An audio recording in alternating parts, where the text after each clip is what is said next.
Hello, everyone. I'm Jim Garrison. I want to welcome you to this session of Humanity Rising. As we convene our third of five sessions on the divine feminine.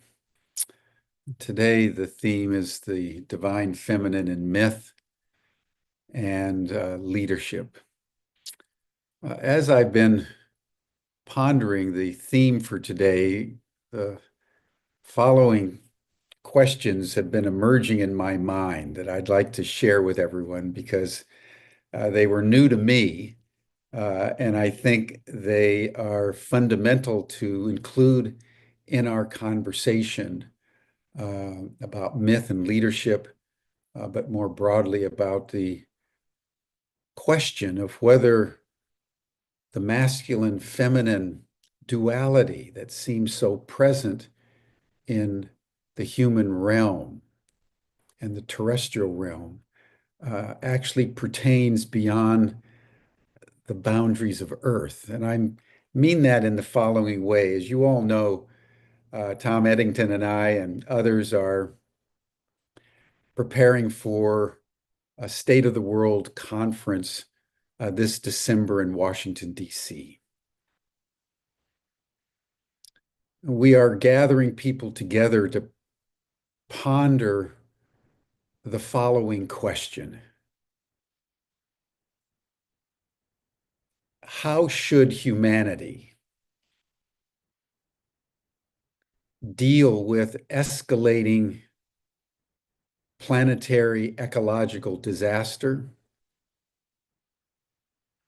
the disintegration of the global geostrategic order, the spiritual impoverishment of most people, while at the same time dealing with the exponential growth in artificial intelligence and the reality of non-human intelligence on Earth. This is the first time in history that a generation of human beings have even contemplated these questions. Ecological collapse, geostrategic deterioration, spiritual poverty, massive exponential growth in AI, and the US government and intelligence and military communities inside the United States are now telling us that we have to deal with ETs. How do we hold all that in our minds? The question I want to pose today is whether, as we project our biological intelligence into silicon, which Yuval Harari, the great historian, has said is the most consequential development in all of our species history, putting of our intelligence into machines. As we do that, does the masculine, does the feminine, do these dualities in our intelligence shape machine intelligence? Does the feminine exist in AI as opposed to the masculine? As we come into contact with the non-human intelligences, the extraterrestrials, the crypto-terrestrials, the ultra-terrestrials, unidentified anomalous phenomena of all kinds. Do they have feminine and masculine aspects that they grapple with? Many of the ones that we observe don't have genitalia. They appear to be completely neutral. Is our duality of masculine and feminine derivative of just the simple fact that there's men and women? male and female. All this is part of the myth. These are the stories we tell ourselves. And the extraordinary exhilaration of our generation is that in answering and even pondering these questions, the mythologies, the interpretive frameworks, the narratives by which we shape our imagination and shape our future will be born. It's a wonderful moment to be alive. So thank you everyone for joining us here on Humanity Rising. It is always a pleasure to ponder these imponderables in the community that is comprised of this human attempt to rise at this moment. In this spirit, I want to turn it over to Tom Eddington, my very good friend and colleague, who will commence our program. Thank you, everyone. Hi, Tom. Thank you, Jim. Thank you, as always, for your opening remarks. And I'm particularly interested in this conversation today as we look at myth and mythology and perhaps history as well, and the role that plays in informing how we see the world. So I'd like to just have my good friend and colleague, Sean Mitchell, join us on the screen just to say a big thank you to you, Sean, for helping put together this fabulous week. And I'd like to invite Juliet Rohde-Brown to join us as we've done this week, to start us with the centering practice before we get into the dialogue today. Welcome, Juliet. Thank you.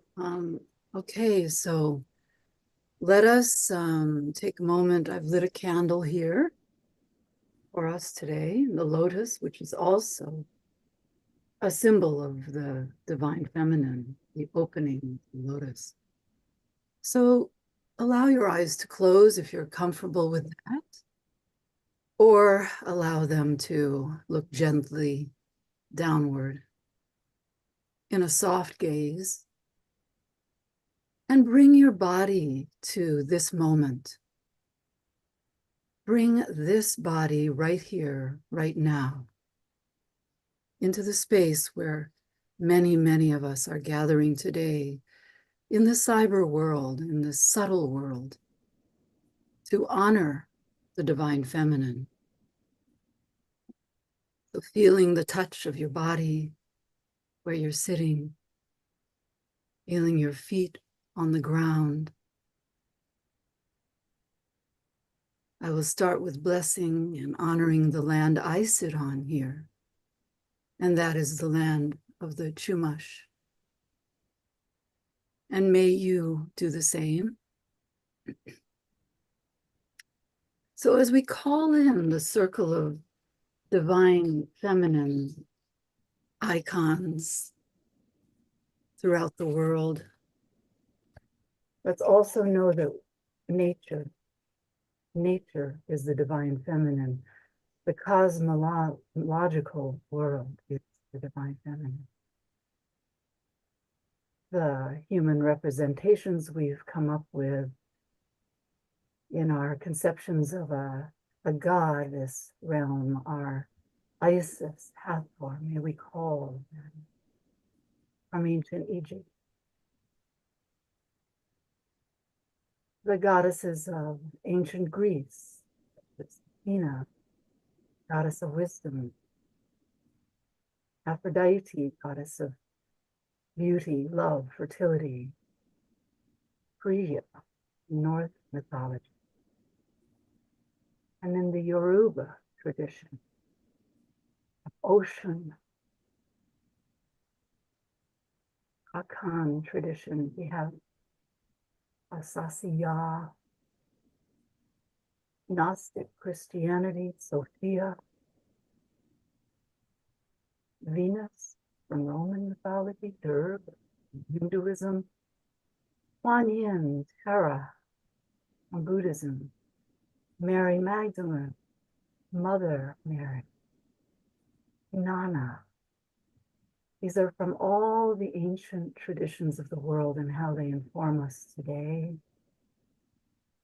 And most of all, may we call in the Great Mother that is birth,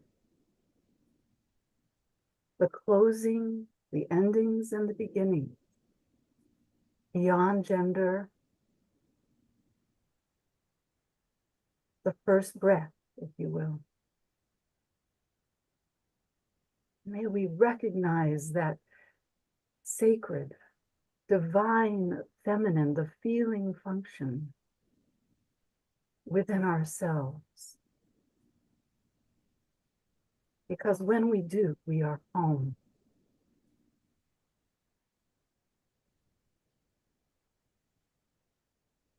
So may we enter this space together today, finding that home, the divine feminine, within ourselves.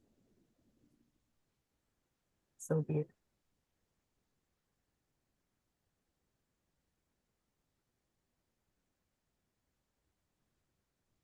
Thank you.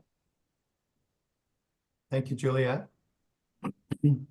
Diane, I'd love to bring you into our conversation and would ask that you kick us off with some of your opening thoughts about the divine feminine, mythology and leadership. Yes, thank you so much. And thank you, Sean, Jim, Tom, Juliet, George, and Stanley. It's really a pleasure to be part of this wonderful program. And I think this program is really a clarion call to include a fuller infusion of the divine feminine leadership to address the vast number of global challenges we're currently facing. And just to name a few of them, we only have to look to the raging conflicts and wars around the world, climate change and biodiversity loss and polarization in politics that is widening the gap between political views and leaving less room for middle ground decisions, collaboration, and trust. And this is really a huge defining moment in history. And I want to first address Jim's question, as it's a topic I'm very interested as well. So I'm going to do a little segue into that, and then I'll come back and speak more about the divine feminine. But the source, I think we're all part of this source, right? And we're all love. And that's the highest reality. And love is beyond the masculine and the feminine. So whether that's artificial intelligence, ETs, ultra-terrestrials, I think it's all about love. That's the force that renders us all equal, regardless of where we come from or what we look like. And we often hear about benevolent and malevolent beings, including ETs, which could be considered a good versus bad narrative that is being put out there. But even here on Earth, we can slip out of our natural state at times. But our essence is source, and we can return to that loving state at any moment. And lately, we've been hearing narratives in the mainstream media based on fear. But if we believe our thoughts and fears create a reality, we have to create the antidote to that narrative. And it's really essential, especially now, that people that have had positive experiences of contact share their truth as widely as possible, including in the mainstream media. So we hear uplifting and inspiring narratives as well. And while accounts of seeing UFOs are generally positive, there are stories of people that have had frightening abductions. And that's important to share too. But I think the point I want to make is what is really fascinating, but not surprising, is that when people that have had these abductions worked at overcoming their fears and began to send the beings loving energy during these encounters, they could feel the experience move them to a higher dimension. And this is really a true testament to the power of love. And there was an interesting survey conducted that said that they assessed people's reactions to receiving a message from ETs, including their judgments about the likelihood that extraterrestrials will be malevolent. And it's not surprising that they found that people who view the world as a hostile place are more likely to think that ETs would be hostile. So I believe our role as evolutionary beings is to support others to remember who they really are, multidimensional beings of cosmic origin, that we know that love is really the matrix of all creation and our world, and the greater cosmos is loving, safe, and expansive. So just to pivot a little bit to ancient wisdom, I feel it's imperative that we look to ancient wisdom as well as archetypes and historical and contemporary women leaders that embody the trait of the divine feminine. And we can, and they could really offer us insights on how to address today's global challenges, like Jim was mentioning. So we can look to one example, Kali, from the Hindu tradition. She is the goddess of destruction and rebirth, like the goddess Isis from Egypt. And both are ushering in needed transformation. Kali is often seen as a feminine healer that dissolves the old to make way for the new. And while she's often depicted as fierce, at the root of her mission is her love for all beings. And through her compassion, she guides us through challenges by helping us to confront our limited beliefs, fears, negativities, ego, and attachments, and tap into our light and the cosmic field that connects us all. And if one looks at the root of this form of feminine fierceness, it's often based in love. And we can look at the case of the young woman activist, Malala Yousafzai. I think many of you know her, from Pakistan. She was the youngest Nobel Peace Prize laureate who risked her life advocating for the rights of girls to go to school. And she was even shot in the left side of the head by a man that didn't hold her same beliefs. But that didn't stop this fierce and compassionate young woman. And it was then when she was shot that she knew she had to make a choice. So either she could live a quiet life and give up her mission to help girls to have access to education, or to make the most of her new life that she was given. And she decided not to let anything or anyone deter her, as she was determined to continue her mission until every girl could go to school. And she once said, "I tell my story not because it is unique, but because it's the story of many girls." So she symbolizes the protector archetype, standing up for justice, and models Kuan Yin, I know somebody mentioned that, the goddess of compassion and mercy. And many of the great leaders, past and present, have balanced both feminine traits, such as nurturing, intuition, creativity, and masculine, strategic, action-driven energies to help make change. And I think both are really essential, especially in today's world. And in history, or I should say herstory, we can look to Harriet Tubman, who guided enslaved people to freedom through the Underground Railroad, embodying care and protection, as well as really risking her safety, just like Malala did, for the greater good. We can also look to Rosa Parks, an activist in the civil rights movement that became renowned for her refusal to move her seat on a Montgomery, Alabama bus in defiance of the Jim Crow laws. And this sparked the Montgomery bus boycott, which was a 381-day mass protest that ultimately led to a Supreme Court ruling declaring segregation on public buses unconstitutional. So her quiet and fierce act of defiance every day, she was on a bus, she did an act, and that became a catalyst for the modern civil rights movement. So her feminine leadership really led to extraordinary social change. So each archetype reflects different aspects of the divine feminine, and we can look to the mother archetype, who prioritizes inclusion and care, and they create environments where people feel valued and supported. So for example, one of my role models is Jacinda Ardern, the former Prime Minister of New Zealand and the youngest female head of government in the world, when she was elected in 2017. And she led with compassion and kindness, balancing strength with empathy. And she emphasized inclusiveness and emotional intelligence in leadership, especially in times of crisis. Jacinda first entered politics really with the vision to lift up the well-being of children and families. And as the Prime Minister, Jacinda oversaw the introduction of many landmark child poverty reduction legislation and free healthy lunches in schools. And she also worked to deliver New Zealand and the world's first well-being budget in 2019. And the budget signaled a new approach to the way the government worked by placing the health and well-being of people at the heart of what their country does. And when this budget was passed, she said, today's budget shows you can be both economically responsible and kind. Our government has now released 4 well-being budgets, all people-centered policies at their center. And in May 2022, she delivered a powerful commencement speech at Harvard and spoke about the importance of kindness. And she ended her speech by saying, "We are richer for our difference and poorer for our division. Through genuine debate and dialogue, through rebuilding trust and information and one another, through empathy, let us reclaim the space in between.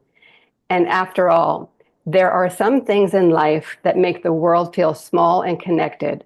Let kindness be one of them."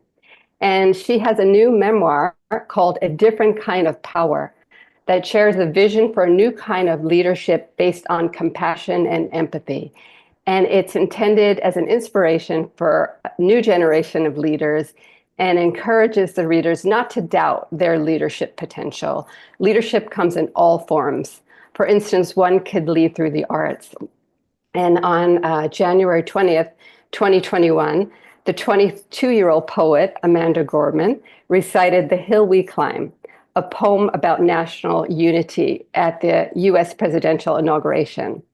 And she wanted her poem to inspire hope and foster a sense of collective purpose where Americans were reeling from the pandemic and political violence and partisan divide.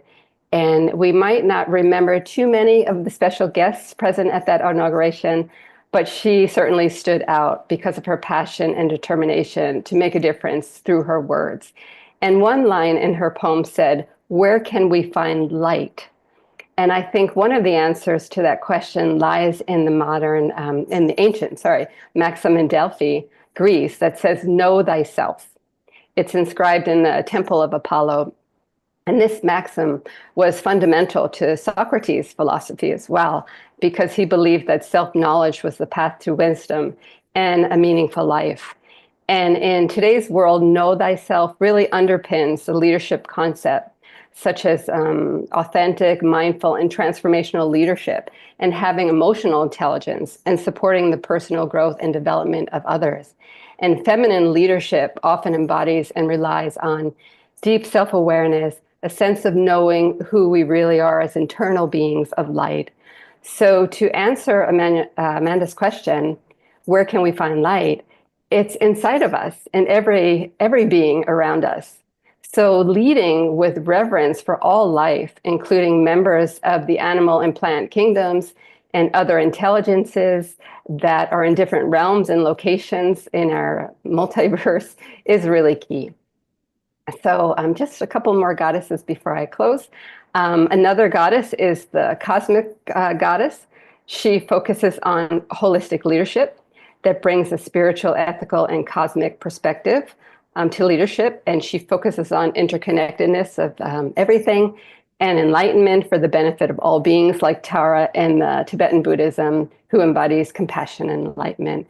And the cosmic goddess is the mystic, the seeker of the unseen. And an example is Hecate from the ancient Greek mythology, who can dwell between the worlds and the boundaries. And in the Wicca and the neo-paganism, she's often honored as a goddess of transformation, wisdom, magic, and the reclaiming of intuition. And she encourages us to trust our inner selves and to know that we have threshold moments like we're experiencing now. And these are also sacred and full of transformational potential. And the mystic archetype is deeply connected to the spiritual and unseen realms. Mystic seeks transcendence, divine connection, inner transformation, and often challenges conventional life as we know it to pursue deeper truth that lies beyond the material world. And these divine leaders are visionaries, healers, indigenous leaders, shamans, and spiritual guides who walk between realms, bringing insights from the unknown into the human perspective. So the last role model I wish to mention is the white calf buffalo woman from the Lakota Sioux tradition. She embodies the divine feminine wisdom and spiritual transformation. She taught us about the 7 sacred ceremonies, including the vision quest, the sweat lodge, and the sun dance, and all involve a spiritual journey or cleansing to seek guidance, healing, purpose, renewal, or a connection to the spirit world, including the creator, nature, our ancestors, and our spiritual co-workers in other realms of existence, as they all help us to step between the worlds and the realms and listen to what cannot be heard in everyday life. And her teachings focus on living in right relationship with nature, spirit, community, and self. And before she departed Earth, she transformed into a white buffalo calf, signaling a prophecy of renewal, unity, and spiritual birth. And she promised to return again when the world is in turmoil to bring harmony, balance, and peace. So that brings us to where I began this presentation. Our world is indeed in turmoil. We need to look to inspirational role models of divine feminine to support us through this transformation. We need feminine leaders like Kali, Malala, Kuan Yin, Rosa Parks, and many others that embody fierce love, compassion, strategic action to inspire us to do what we need to do in our day-to-day lives and our work to create this fierce, loving change. And we must look to mother archetypes like Jacinda Ardern that prioritizes inclusion, care, kindness, and balances strength with empathy and emotional intelligence in times of crisis like we're experiencing. And we are being called to answer Amanda Gorman's question, where can we find the light and to know ourselves? And the cosmic goddesses are also guiding us. Like I said earlier, Hecate reminded us that often the answers dwell between the worlds and the threshold moments like we're experiencing now. She reminds us that they're often, these times that are so difficult are often sacred times filled with transformational potential. And what can we do to activate this potential? And of course, in the end, may the white buffalo calf woman return to earth and guide us in stepping between these realms so we can listen once again to what cannot be heard and see what could not easily be seen, and work in partnership with these realms to create true transformation on this planet and beyond. Thank you. Thank you, Diane.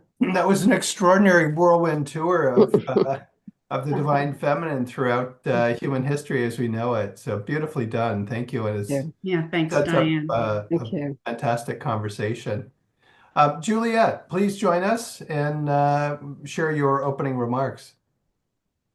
I will. Thank you. And thank you, Diane. Thank you, Sean and Tom, for inviting me today. Gosh, Diane, you've touched upon so many pieces that parallel where I'm going with this and some of the representations as well. The role of the sacred feminine is really to put the pieces back together again. And that's what we've seen in the mythology of the world as well, like Isis, putting the pieces back together again, the pieces of the masculine, the pieces of the patriarch that are wounded and calling out for love as well. But intergenerationally, that has been thwarted. So how do we bring it back? Well, we go back into see these nature symbols throughout time. And the Great Mother came about as a representation. It wasn't even a representation, it was a lived experience. Nature was animate, nature was alive. The stars, the sky, everything was fully alive just as much as this body. There was no separation. And through time, though, that changed, of course. But we see in the ancient world, we see the divine, the sacred, feminine. You know, we see the priestesses of Ixchel, of the Isle Mujeres in the Yucatan. We see Sekhmet Temple in Egypt. We see women in different traditions believed to be shapeshifters into water animals, into birds, water birds, the owl woman of Hawaii and other, but Athena was an owl image, because they could go into the sky and into the waters. So there was no separation between the depth of feeling, the depth of embodiment, and something that's like a blossoming tree into the cosmos, and finding that core, that the majesty of this human experience, the gift of this human experience, if we can recognize that, is such a calling, a profound calling. And often we have lost our way in that. We see the birthing horse image in ancient and Inner Asia. We see snakes that mediated the underworld and would lose their skin and then grow back skin. Birth recycles images of the Celtic Sheelanigig with the open vulva, which was the imaginal, the entrance to the imaginal, protection, paradoxical shape of the what we would call in these days a hag image, with the birthing, with the pregnant belly ready to birth. So these were not taken literally as a female, but as the birth of this universe, the birth of breath, the birth of containment. So in the Dolomites, there's the image of Agwine, the water nymphs. They were hooves with part wild, part divine, part human. And then, of course, Maria Gimbutas found those sculptures of Venus of Lewendorf from 22,000 BC. So Sherry Mitchell, an indigenous author, writes about the ash tree as a symbol of creation, life in the womb. But these feminine icons are not stereotypically what we would say today is feminine, masculine. There's such a separation there. But the piece that we want to really look at is partnership, relational, agency, animate. There was a feeling of matter with this, and interestingly, the term alma mater started out as something that meant nurturing, that meant nourishing, that came from this earthiness, and alma mater, mother soul, but that was taken on by universities, headiness, scholarliness. We need the partnership, right? Myth is the primordial language, natural to these processes of this broader psyche.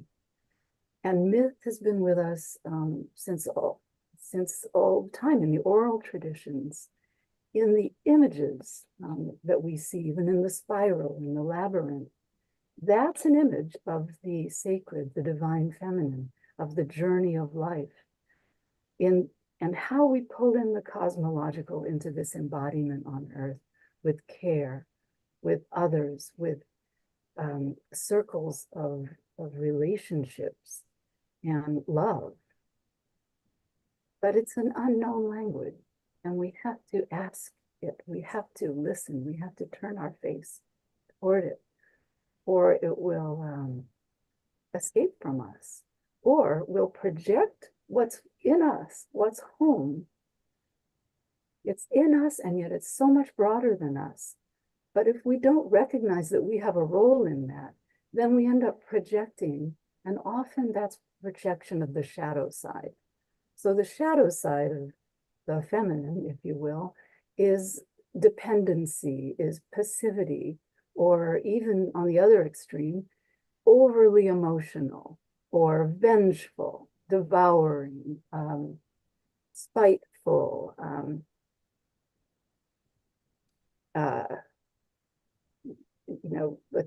but then we want to not be in the shadow side of that, like we see in current political climates, that there has been a rejection of the sacred feminine, and it's unconscious and it's not deliberate.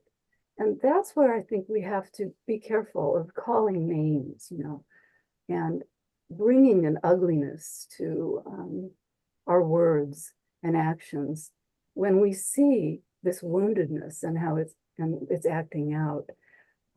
I think that we can learn from people like Bell Hooks, who said, true resistance begins with people confronting pain and wanting to do something to change it. But then we listen to people like Sherry Mitchell, who says, we have to use just enough force to make a stand, but not cause harm, because we see so much harm in this world. I think I don't know why, but I've always appreciated Aristophanes' Greek comedy, Lysistrata, because in that, the women gathered to try to end the Peloponnesian War and convince the men to agree to peace by going on a sex strike. Although it was a comedy, there's some really powerful symbology here for current times. Women spiritual leaders, might refer to this as the fierce feminine. I appreciate Lama Sultan Alion and her work around feeding your demons and bringing that shadow into your face to actually confront the various sides of the self, rather than running away, projecting it on others, dwelling in it, but bringing it into this sacred relationship so that a transformation can occur, a coming home can occur. Clarissa Pinkola Estes also speaks of this fierce compassion, which is the ultimate goal. And that was the ultimate goal, really, in that comedy written by a man, but about bringing in his own divine feminine to have a voice. Sexuality, like the Sheila Nagig, people can take that as such a sexual image, but it's an image of, birth, of something that can be a new way, a new life. And it was not even removed from some of the Catholic churches in some instances. I'm not sure people understood always what that was. But I think if we look at mythology, I think we're kind of like, we have to recognize the wound, the lamentation. I think of Inanna and her lamentation when she saw the destruction of Ur. And the tears came, the sadness, the sense of grief for what was. We see a lot of anger in our world, but at the core of anger is grief, is a deep sense of loss. But there's this other force coming through now. And I'm not an expert in astrology or anything like that, but we look at the way that the planets are lining up, and those who are knowledgeable about these things and honor them say we're in an unprecedented time, really, for thousands of years, to really see what is falling away and what can enter. So it's that call of the divine feminine. And I think we're kind of like Persephone's right now, who was captured by Hades into the underworld. The feminine, the divine feminine, has been captured a bit, pushed down a bit. But in the myth, she does come out again. How does she come out? Her mother, the great mother Demeter, searches for her. There's some recognition of that capture, that loss. And the divine feminine is then searching for that child that was birthed from her, but that child in all of us has been abducted, as it were. And it's not a male-female thing. It really isn't. It's a systemic collective thing that is bigger than us. But we have a role in our embodiment in this gift of being human to be in relationship with these broader beings, broader cosmology, broader sense of love, compassion. And we have the indigenous grandmothers in Santa Barbara. We had the fierce grandmothers who were marching the other day, and they are always calling out for ecological consciousness, for caring for the earth. This is our little globe in the huge cosmos, and it's not even ours, but we happen to have this finite existence as humans on this circling globe, and what a mystery that is. But what an opportunity to really come home to who we are. And I like Carol Gilligan moving from Kohlberg's research on justice into really looking at care. What is the moral of care? Can we envision a circle of care around all of us? A lunar consciousness coming back to have a remarriage with the solar consciousness of the head, of the mind, of assertiveness, of what is stereotypically the masculine, and the lunar, stereotypically the feminine, and the nurturing, the holding, the relational. These are not separate. I think it's time to move from the binary representations, and that's what I plan to speak about today, to move between the worlds, to bring back the shaman and the priestess together, and bring this into the consciousness of humanity today, a sacred marriage, an alchemical marriage. And I wanted to bring some examples. First of all, I think the arts have a role, and I like the film Conclave, because in that, Pope Innocent becomes the chosen pope, even after so much posing of the old way. And here we are, we have an intersex human being who's beyond the gender distinctions, who's holding compassion for everyone in the world, and doing so in a very strong and centered way that really is all about love. And interestingly, in that film, that's the one who is chosen. And we can choose that synthesis within ourselves. Nelson Mandela did it. Joanna Macy is doing it with her work that reconnects. And there are many who are not famous, but in their everyday lives, they're walking the talk of this divine marriage. The ancient to the modern, the quantum.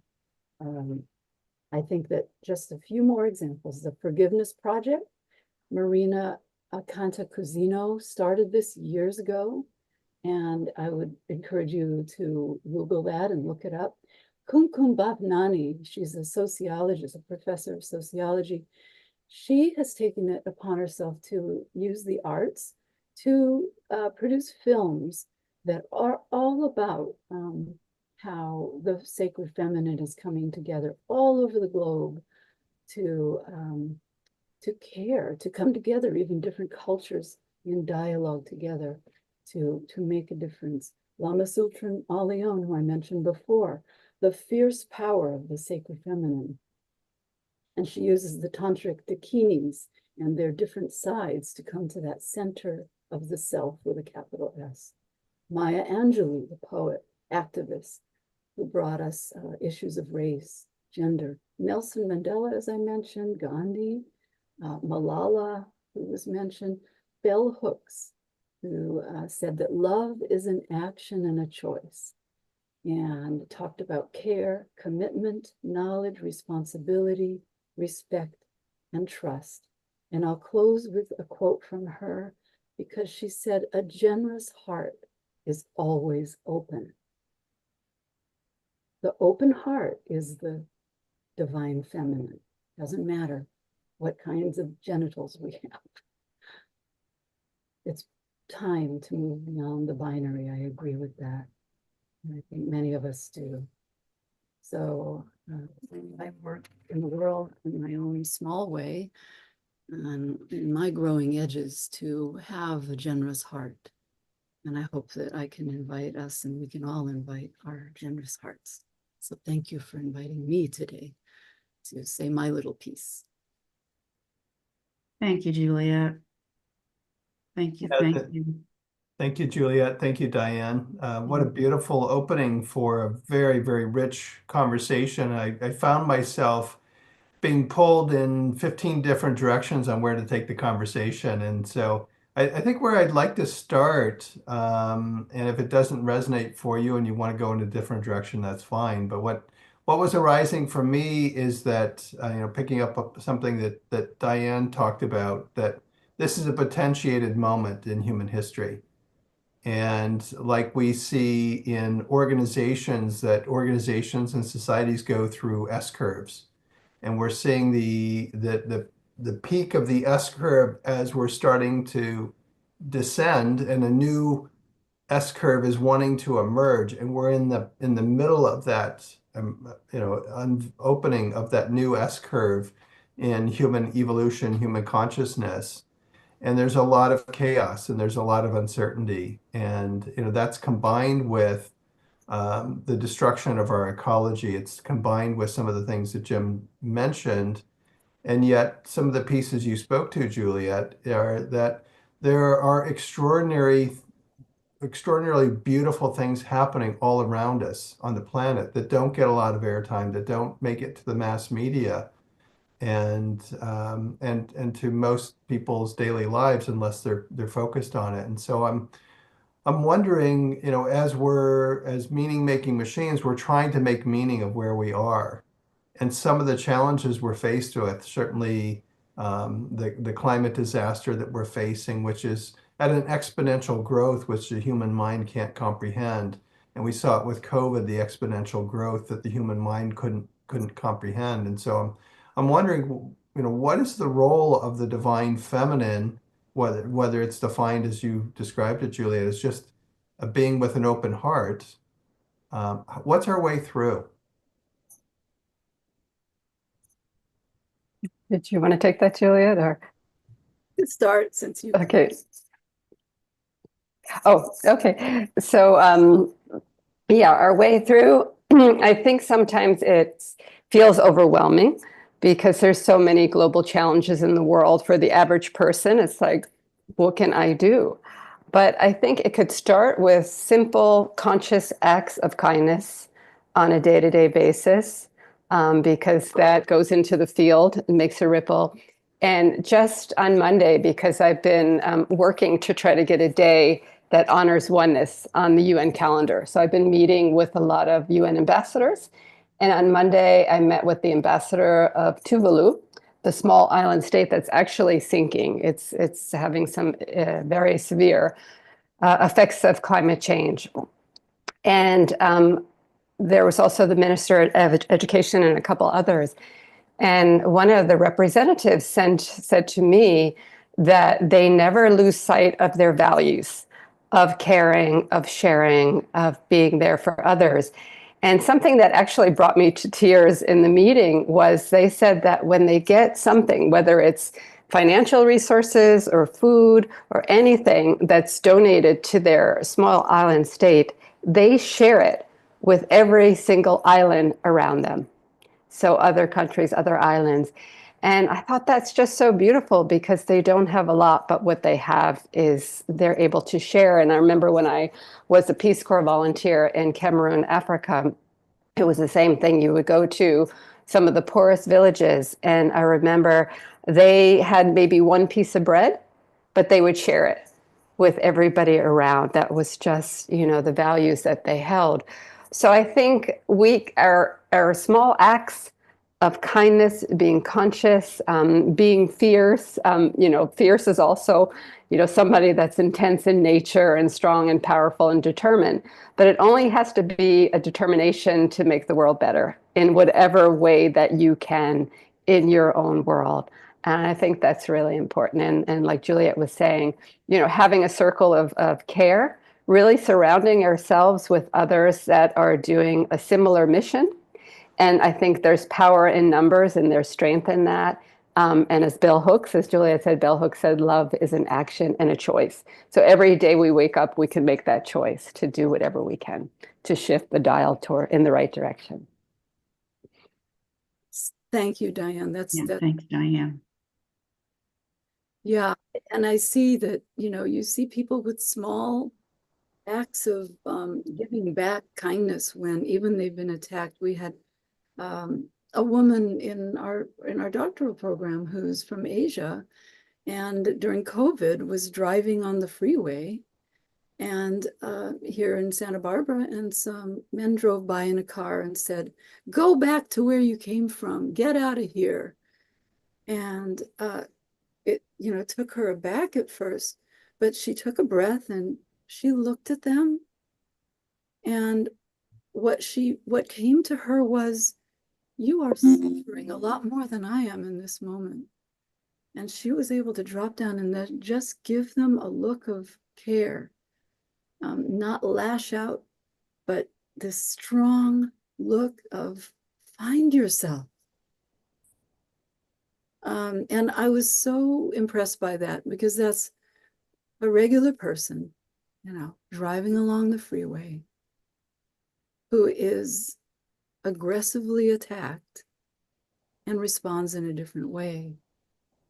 And so it is those small acts of kindness, even in the face of, now that doesn't mean if somebody's in an abusive relationship, whether it's individually or collectively, that we don't get out, we don't do things that take care of ourselves, that honor and respect ourselves.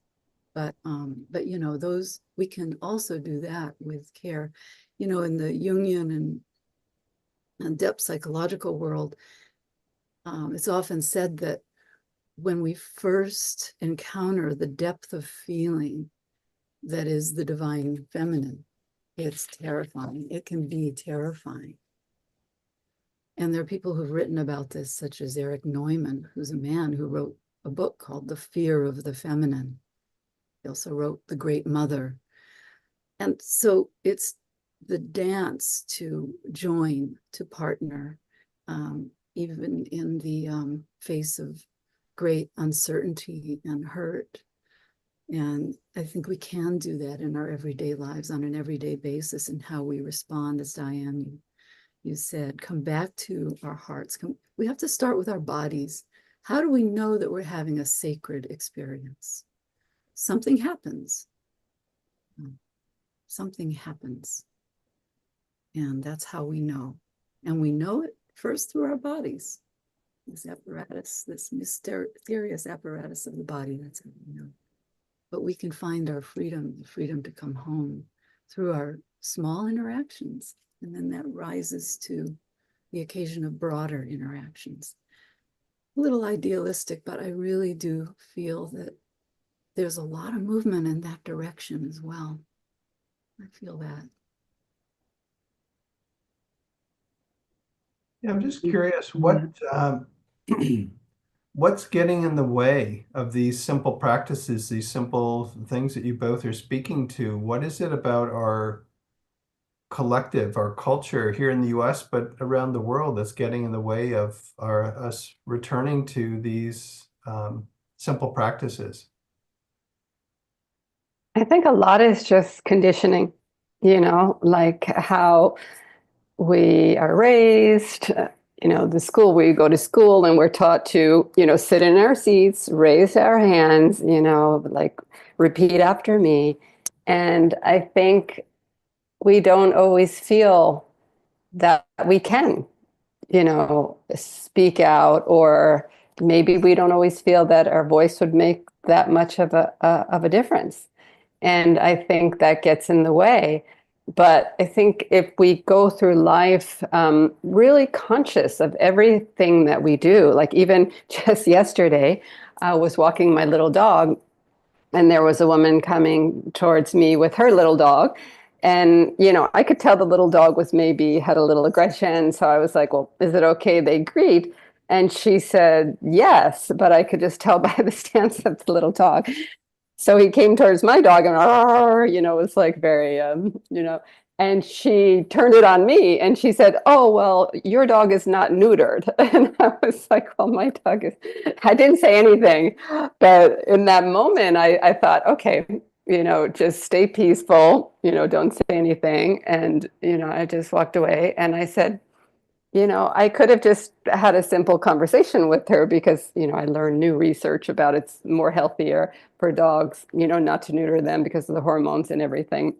But I thought, well, you know, I could have made that conversation into something where we could have had an exchange because maybe she had information I could have used and I could have information for her. And, you know, we could have reached a higher place instead of me just, you know, smiling and walking away.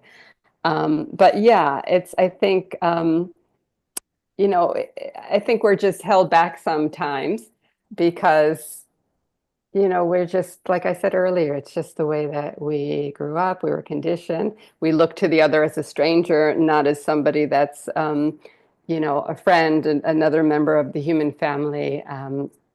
So yeah, I think that's what gets in the way. Yeah, I agree with that. And I think that is conditioning. It's intergenerational trauma of forgetting the part of ourselves that is connected. Even Jacinda Ardern, you know, when she stepped down, said, you know, and here she held so much empathy, but she said something like, I no longer have enough in the tank to do it justice. And yet then she moved to the arts, she moved to writing, she moved to symbology, you know, to the symbolic through writing to make her message known through her own personal experience, memoir, which is beautiful. And I can see the arts having a place, you know, like that film Conclave. You know, it's not a perfect film, but if, you know, films like that that are having us question, question that, you know, let me look at that. And practices, you know, from a depth psychological perspective, we would want to encourage maybe looking at our dreams and doing some active imagination with them and working with someone on them, looking at how we run away at that contact boundary when there is intimacy at the heart level with another. It can be really scary when that's not what somebody's used to and they don't always trust it. So where does that leave off? Where does it blend? Working with others to find that place where, oh, that's where I pull back.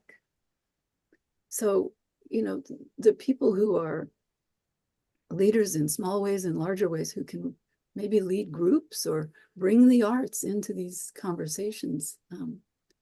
I like to bring students who are coming up in the world with different ways. We had a student who had a long history in her world of the Africanist experience in the United States. And she did her dissertation on cultural immersion and invited therapists to a day-long throwing them into the images that were very painful, throwing them into the experience, to have a lived experience and be in relationship, have the dialogue, have the conversations, have the walking together, stepping out in nature, doing some art, some music. It goes a long way. So what gets in the way is fear. There's a theory called terror management. We grasp to the known, we grasp to the egoic. And how do we let go of that? We have to face it somehow, face the fear. And we need guidance sometimes to do that. We can't do it alone. How do we bring people to that place to even ask for the guidance, to accept the invitation? I don't know. We just keep trying. And we do so in our small ways that hopefully serve as role models for others. Nobody's perfect. We're all working towards something, but we can we can respond in ways that show something different. And energetically, I do think that can have a difference if we do it over and over again. Picking up on the comment about fear, I was reading this morning that Facebook's algorithm is based on fear and driving more eyeball time on Facebook through fear. And speaking of fear, one of the things that we're afraid of is grief. And picking up on something you said before, Juliet, we hold grief as something that's to be avoided. It's something to not be tended to. And yet grief is an extraordinary portal. And I'm wondering if you'd like to, each of you would like to speak to that. Well, I could speak to that a little bit. I lost my father last year. So definitely I was in the grieving process, but also a process where I felt almost even closer to his energetic, pure state than ever before because of my knowing that this life is not all that there is. I had a near-death experience when I was a child, and I was embraced by the light and so much beauty. I saw the life review and everything. And then I was taken out of the water and because I was drowning. And I tapped into what the experience was like on the other side. And it was so beautiful to the point that I didn't want to come back to this life. So when my father passed away, I knew that he was in that realm. And I was really happy for him because he was suffering before he died. And he just felt like he couldn't go on with his health the way it was. And so I felt like a real release and almost a graduation for his soul. So the grief was almost a celebration on some ways. And I have been able to communicate with him very clearly, and he's been able to communicate with my family. And we started with dowsing rods, which really worked. It was pretty amazing, even for the non-believers in my family. They're believers now. And he's there. So the soul never dies. And so I think we can transform our grief by just knowing that they're in a place of such beauty and light and with other ancestors, parents, family that he was really missing as well. So yeah, I think once we tap into this transcendental space, whether that's through meditation, doesn't have to be through a near-death experience. It could happen many ways. That kind of confirmation in our soul that we just don't end when our body ends, I think really helps us through that grieving process. It's a wonderful answer. Yeah, I think, we have grief before people die, before things, cultures, societies die. We can feel the grief as the crumbling is occurring. And often, it turns to anger because grief, people don't know how to be with grief. But when we experience it, it's so deep that in a certain way, there's a beauty to it as well. The tears can be rolling down our face, but the feeling is such an openness. And it's beautiful in a certain way. It really is. I think for me, the greatest teacher in my life was my brother, John, who was brain injured as an infant. And when I would look at him, I always saw there's so much more than how we come into this world, this body. I look into his eyes and I see that there's so much that we don't know, and we have so many assumptions in life. And I think being with grief and allowing others to be with their grief is important. And how do we do it? I don't know. Everyone has a different way, but the bottom line is relationally.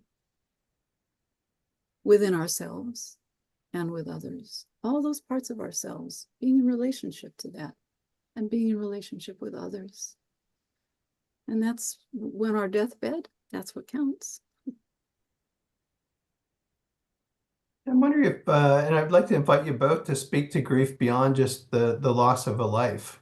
The grief of the destruction of our planet, in ecology, the grief of missed opportunities, the grief of the injustices, and some of the other things that we're not allowing ourselves to openly grieve. And without that, I believe it makes it challenging, if not impossible, for us to find our way through. Yeah, well, I was alluding to that also. And I don't have all the answers. I can only, do what I can do in my daily life. But I think really touching upon something profound, and that is that we are in a world of grief right now. We are. And we don't know the future.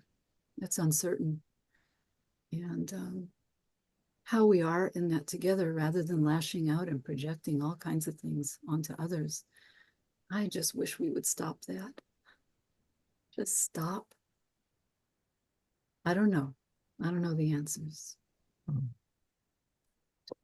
Tom, Sean, Diane. Yeah, I think, yes, I appreciate that. And I experience grief a lot, especially planetary grief with the environment, because it's every time you see, even on TV, a rainforest cut down, you think, wait a minute, we're interdependent. They've supported us for so many years, giving us oxygen, and and we exchange, and they absorb our carbon dioxide, and same thing with the oceans, and the phytoplankton, and they're dying off, and it's like, wake up, wake up, how could we allow this to happen? You're afraid that it's going to get to a point of no return, and then we're going to wish that we would have done something. And even it's hard for me to see, even animals. I was watching a program the other day, animals in these factory farms, and how the baby cows are taking away from the mothers, and they're crying, and they're in grief and pain, and but it continues to happen, year after year. And what is it going to take for us to really look at some of these issues deeply? And we know, I'm right across the street from the United Nations. We know we have meetings about all, these issues all the time, but why has things pretty much stayed the same? We've had some incremental change, of course, but what is it that we can't make drastic change, profound change? Why is everything so slow? So yeah, so that's definitely when you allow yourself to feel that, the suffering does emerge, and you feel a little hopeless.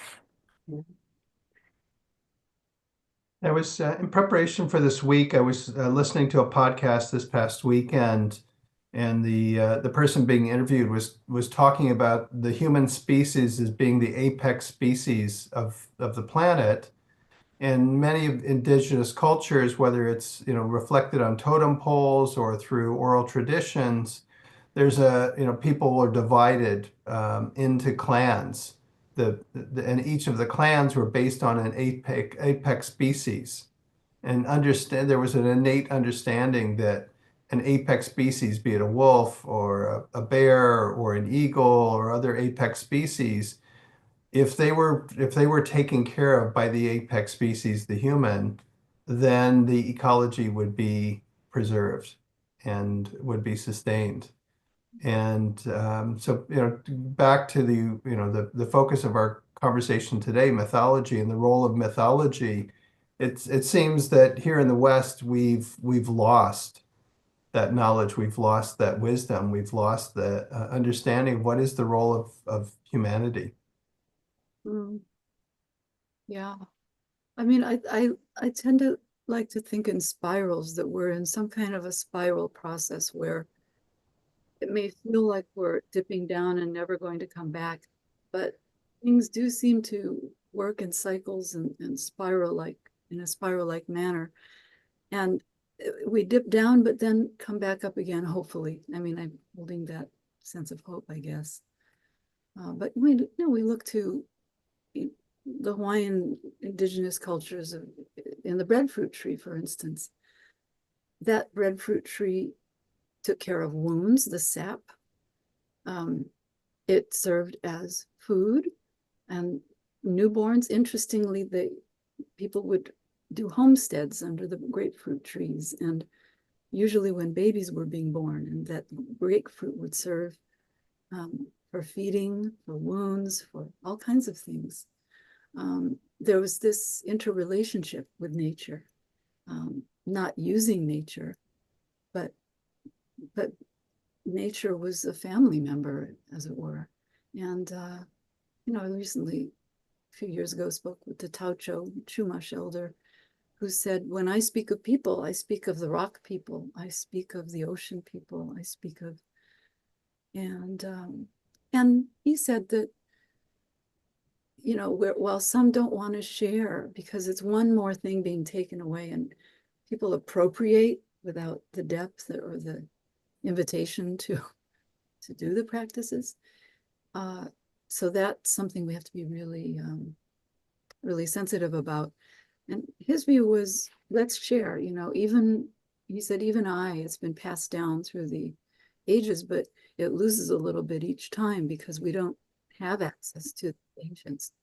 But if we can share and it's received with us, not taken away and appropriated in a different way, then that's really what the world is all about.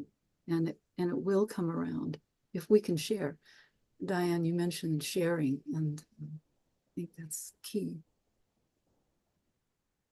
Yeah, and I think, the role of humanity, we have to rediscover that again, I think. And just want to say, yesterday I was at the mission of Bhutan, a country that initiated the gross national happiness, which they put a big emphasis on happiness, on well-being. They're just starting a mindfulness community.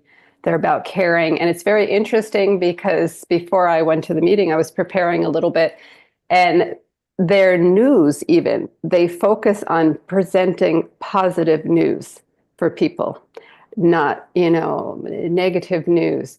And you mentioned Facebook and some of the algorithms before, but they're just very careful about what people are infused with. And I don't think it's a form of control. It's a form of, this is who we are as humans. We're meant to be happy. We're meant to be well. We're meant to care about each other. We're meant to be joyful. And you really sense that from the people. So I think we just need to look to role model countries, role model people, like, for instance, Mother Teresa.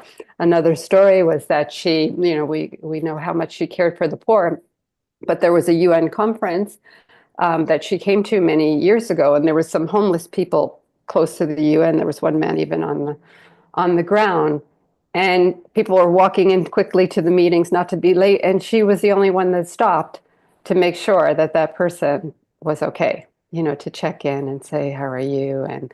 And I think we lose our humanity a little bit. It makes me think many years ago, when I was a graduate student, I created something called the contact card, which was a waterproof, rip-proof card that had a list of services for the homeless that they can get for free. So food, clothing, shelter, and it was like a business card, and it folded up. So, I put a subway poster up. I was working with the borough president. Actually, she was a councilwoman at the time, and then she became borough president during this effort. But we put up a subway poster that said, don't know what to do when somebody asks you for spare change. Why not consider giving them a contact card that can link them to food, clothing, services? And so it was more the connection. And I remember somebody in Central Park said, a homeless man said, it's not so much that we don't know where, like, we can go to a soup kitchen, but it's more the connection that the people see us and they care for us. We're not just subway furniture, sitting there, in the subway when you walk by, but it's the fact that somebody stopped and recognized our humanity that really was the gift for us. So I think that's it. Like Mother Teresa, she stopped, she took the time, she recognized the humanity in that gentleman that was there. And I think it's just like tapping in to who we really are. And these are our natural qualities. Mm-hmm. That reminds me of some studies that were done in social psychology, where they set up somebody who was actively suffering in some way. And the people were going from one building to another, and they kept them in the building so they'd automatically be a little bit running late to get to this spiritual conference kind of thing that started exactly on time. And then they had these people suffering, and they looked to see who was actually stopping and risking their own being late and maybe not even being able to get into the spiritual conference. What you just said reminded me of that. Yeah. Well, I'd like to invite Jim back into the conversation as we wrap up today. And I'm just, so touched by Diane and Juliet, the wisdom and the perspectives and the richness of our conversation today. And I just want to thank you for being with us. Welcome back, Jim. Thank you, Tom and Sean and Juliet. Thank you. Just to finish the social studies research that Juliet was alluding to, I think if I remember correctly, Juliet, almost no one stopped. That was the tragic truth of self-consciously spiritual people rushing to a spiritual meeting. And to your story, Diane, it took a Mother Teresa to stop and pause for the homeless person. I mean, that's an extraordinary statement about, the spiritual impoverishment of our human community at this time. And that raises an issue that I'd like for us to ponder, because I think it's been implicit in what's been said, but I think it's worth making more explicit. And that is the epidemic around the world of loneliness and a sense of isolation. And I think, Tom, that has a lot to do with the persistent presence of grief, and why, the homeless guy says, we know what to do. We just want someone to pay attention to us, and I think that's one of the most corrosive effects of social media. It's one of the most corrosive effects of the legacy of the pandemic, because people are still suffering from the legacy of the pandemic. And it's something that I think strikes to the heart of any kind of notion of the feminine, which in my mind is really a gathering together in a relational matrix within which all of us can in some way find our sense of belonging.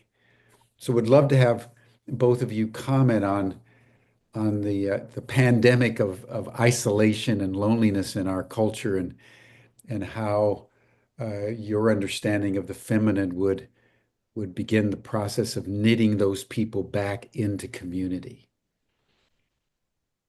I think it's really important to have everybody on our radar, because we never know what's going on in somebody's interior. So whether it's a close friend or somebody we don't know very well, like for instance, I had a dog sitter come in yesterday. I knew her from before. She's from Ukraine. And she just looked very sad. And so we started talking, and she was telling me she hasn't seen her family for 1.5 years. And her village, part of it was bombed, and some of the people died in her village. And she got just recently a very special visa to stay in the United States, but she doesn't have a job. And she's somebody that has worked in humanitarian affairs and now she's helping with, sitting for dogs. And, I would have never really known that unless I said, "Do you want to take a couple minutes before you leave? I just want to check in, and see how you're doing and everything." So just taking that time, because I'm sure she's lonely. She said she was lonely. She misses her parents. She's in her 20s, and it's hard to be in a big city where, you don't have your family, you have some friends, but just navigating, finding work is challenging.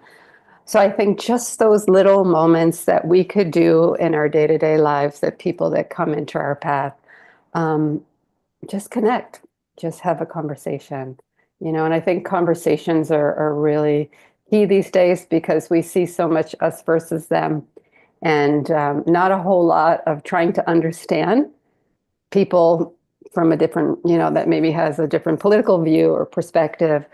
But really just having conversations can be totally transformative.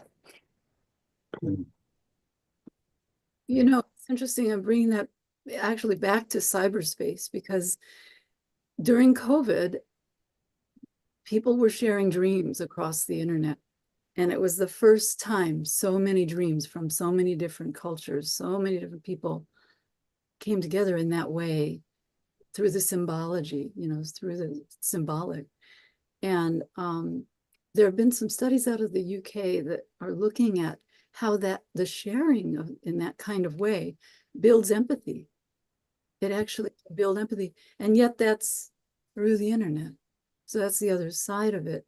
But then the kind of sad side of the internet is that during COVID, so many young people missed out on the opportunity in the teen years and those young years when social engagement and learning how to be with others in an intimate way and building friendships and going out into the world with that sense of belonging. Yeah, that was thwarted. The internet does not provide that hands-on, skin to skin, energy to energy. And yet there can even be healing across the waves of the internet. There can be distant healing and distant. So there's always both sides of it. How do we integrate that, and how do we build from the harm that's been done? Because it is lonely. It's lonely. And even in our caregiving, it can be lonely, because in our medical system today, people, it's scared, there's a lot of scarcity, and even workers who, people are in the hospital, for instance, one nurse is assigned to 10 different people. Now that's in third world countries, we had that too, but we also had extended families and villages and things like that. But we don't have that in our world here in the US. We're often isolated, and even as caregivers, and I'm in that role right now, it can be quite isolating.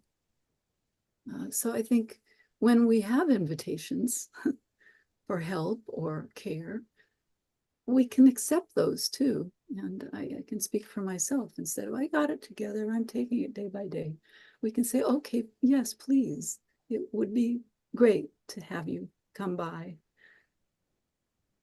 So I don't know. Thank you. It's a deep mystery that we're social animals to our core. We're social beings. Our psyches are interconnected, our spirits are interconnected, our hearts are interconnected.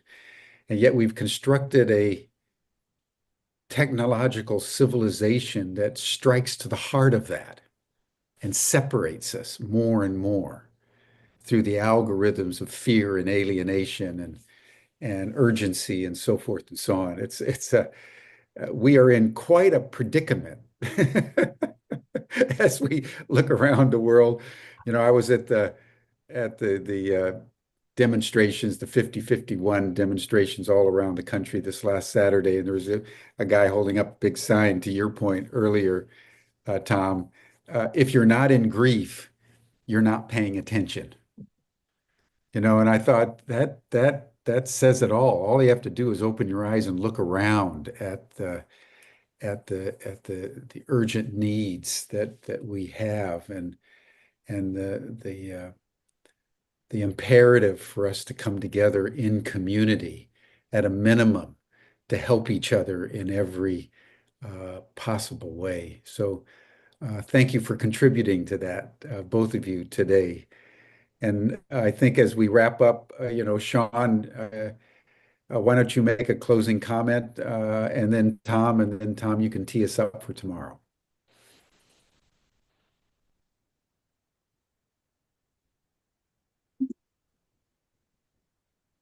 Go ahead, Sean. Oh, I didn't catch what Jim was saying. Sorry, I heard my name and I didn't know what. Gosh, Just I make a feel closing like, comment. well, my closing comment is that if I had said anything, there were so many poignant points of light today that, I'm comfortable holding the vessel of today's conversation. It's like, there was just so much. And then, I mean, there's the grief, and then there's the mythology, and it's hard to kind of hone in. I will say for myself, I have a mantra. And my mantra is, I see all things before me with the eyes of Christ. The Christ energy, hopefully loving energy, compassionate. And so when I find myself in certain situations, particularly in a group, or even I want to see the other person, I want to see the other situation, I want to see them all with the eyes of Christ, with love. There's so much suffering. And yet I have hope. And there's so much suffering we're not even aware of. We're only fed the shenanigans. In any event, thank you so much, Juliet and Diane. Such a profound conversation today. And I hope to see you come again on Friday. And thanks, Tom, for your expertise in weaving things together. And thanks to you too, Jim. I'm so grateful to be included. Tom? Yeah, I was struck by a couple of, well, by much of the conversation, but two things in particular that Diane mentioned reminded me of two extraordinary experiences I've had in my life. One was I've studied with a Tibetan Rinpoche for decades, and he wanted to have the opportunity to meet Native American elders. And so I, working with a colleague, arranged for us to travel from Phoenix up to Hopi Land. And we met with an elder. And at the end of our time with this elder, Rinpoche wanted to express his gratitude and his thanks. And so he presented this elder with a mala bead and a couple of other things. And the elder was completely and totally perplexed because he didn't know how he was going to share this with his community. And I could see him processing, thinking, do I take these 108 beads and separate them to give one to each member of our community? Do I rotate these things from household to household, from person to person? And he truly couldn't make sense of how he was getting these personal gifts and how he was going to share them with the members of his community. And it was almost painful for him to try and understand how he was going to share them, because he was so oriented on sharing. The other thing you mentioned, Diane, was when I lived in the Bay Area, every Friday there was a small group of us that would go into San Francisco, and we would prepare breakfast, and we would issue tickets for 60 people who were having homeless experiences to have breakfast. And we would always make breakfast for 100, knowing that extra people would show up. And after everyone was served, we would sit down with our guests to just give them that opportunity of having their humanity restored. And when I think about today's conversation, I'm really touched by those personal experiences I've had and being reminded that each of us have those opportunities in the world we're living in right now to be reminded of our humanity, to be reminded of our innate being, and to share that with those of us that we have in our life. I just really appreciate today's conversation and what each of you were up to in the world. So thank you, and thank our guest. We're going to continue this conversation tomorrow. We have another extraordinary group of panelists to continue the conversation on consciousness and the divine feminine and the role that it has in uplifting our species at this critical time in human history. So thank you. And thank you, Sean. Big thank you for helping pull this together this week. And Jim, as always. Thank you. So great. Thank you so much. Thank you, everyone. And that'll bring us to a close for today, everyone. You can join Juliet and Diane and Sean and Tom in the after chat. You'll see the link that Stan just put in the chat box. You received the link in your Zoom reminders for today, and then we'll see everybody again tomorrow for the 4th of 5 sessions on the divine feminine. Thanks, everyone. Bye for now. Thank you. Thanks, Thank you.